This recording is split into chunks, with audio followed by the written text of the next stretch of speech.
उतरते ही शमशान में मिट गई सारी लकीर, एक ही पास जल रहे थे राजा और फकीर।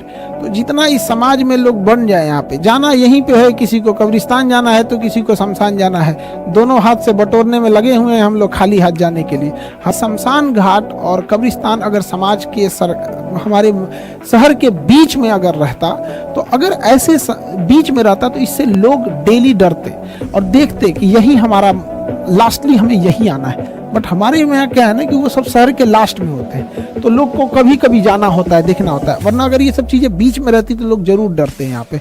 इसलिए कभी किसी को भी अपने ऊपर अहंकार नहीं करना चाहिए। जब सोने की रावण की लंका नहीं बची, सिकंदर जैसा राजा नहीं बचा, तो हमारी आपकी क्या ही बिसात है हम लोग की। तो एक दूसरे से जब तक रहें यहाँ पर इस पृथ्वी पर, एक दूसरे से मिलजुल के रहना चाहिए। आस पड़ोस में ही से हमारी शुरुआत होती है यहाँ पर। किसी को किसी चीज़ पे अहंकार नहीं करना चाहिए। सबके जीवन में एक ऐसी रात आएगी जिसके बाद कोई सवेरा नहीं होगा। सबको यहाँ से जाना रहता है, इसलिए जाने से पहले एक अपने साथ एक अच्छी यादें छोड़ के जाए। हमारे साथ जो जैसे विवेकानंद हुए, एपीजे अब्दुल कलाम, अटल बिहारी वाजपेयी, ऐसे लोग हैं। अब ऐसा हम नहीं कह रहे कि सारे लोग इतने महापुरुष हो सकते हैं, जैसे ये लोग हैं पूरे देश के लोग नाम लेते हैं। एटलीस्ट इंसान उतना तो हो सकता है कि उसके मोहल्ले वाले कम से कम उसका नाम ले सके। यहाँ पर पूरे देश लेवल के लिए हर एक मानते हैं कि सब लोग विवेकानंद नहीं, सब लोग अम्बेडकर साहब जैसे नहीं हो सकते, एटलीस्ट समाज के लिए तो रोल मॉडल हो सकते हैं यहाँ पे। तो कोशिश करें हम लोग कि अपने परिवार, एटलीस्ट समाज के लिए, मोहल्ले के लिए तो रोल मॉडल बन सके हम लोग। जिंदगी को ना एक लूडो की तरह पे समझेंगे तो काफी आपको सीखने को मिलेगा।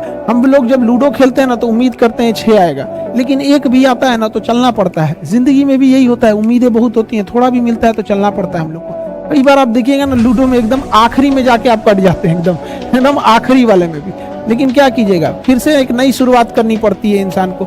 जिंदगी में भी ऐसे ही होता है, कभी कभी एकदम मंजिल के पास जाने के बाद आदमी बिखर जाता है, लेकिन क्या होगा, जिंदगी रुकती तो नहीं है। फिर एक नया सवेरा होता है, फिर एक नई शुरुआत करते हैं। और जिंदगी में भी कभी कभी क्या होगा ना, एक ऐसा भी मोड़ आता है ना, जब लूडो में भी देखिएगा आप, एक समय ऐसा आएगा ना कि जब आपके पास 6 आएगा लेकिन उसकी कोई जरूरत नहीं रहेगी, फिर उसमें आपको कम की जरूरत रहती है। कभी कभी ऐसा होता है ना लूडो में, क्या 2 आएगा तो हम पास हो जाएंगे, बट उससे ज्यादा आ जाता है। जिंदगी में भी एक दौर ऐसा आएगा ना जब इंसान के लिए पैसे वैसे की कोई महत्व नहीं रह जाएगी यहाँ पर, फिर इंसान सुकून शांति ढूंढने लगता है। तो हमें भी अपनी छोटी छोटी चीज़ों से सीखनी चाहिए कि बहुत चीज़ नहीं है ये पैसा, धन दौलत, ये सब चीज़। इंसान बेहतर होना चाहिए एक दूसरे के प्रति। इसके बगल में बैठने वाले गरीब को एहसास नहीं होना चाहिए कि वो व्यक्ति गरीब है।